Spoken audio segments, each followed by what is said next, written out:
జాతీయ ఆదాయ అంటే జాతీయ ఆదాయం లెక్కించడానికి కేంద్ర గణాంక సంస్థను వాస్తవానికి ఇక్కడ జాతీయ ఆదాయం లెక్కించడానికి కేంద్ర గణాంక సంస్థను మెయిన్గా 1951లో స్థాపించడం జరిగింది.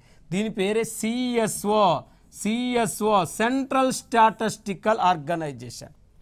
అంటే జాతీయ ఆదాయాన్ని లెక్కించడానికి సిఎస్ఓను 1951లో లాంచ్ చేయటం జరిగింది. ఇది 1954 నుండి జాతీయ ఆదాయ లెక్కలను సేకరిస్తుంది. అంటే జాతీయ ఆదాయ లెక్కలను సేకరిస్తుంది.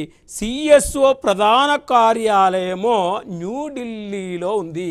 సిఎస్ఓ యొక్క ప్రధాన కార్యాలయం ఎక్కడుందంటే న్యూఢిల్లీలో ఉంది. దీని యొక్క హెడ్ క్వార్టర్ కేంద్ర గణాంక సంస్థ యొక్క ప్రధాన కార్యాలయం న్యూఢిల్లీలో ఉంది. మరి నెక్స్ట్ మనం చూస్తే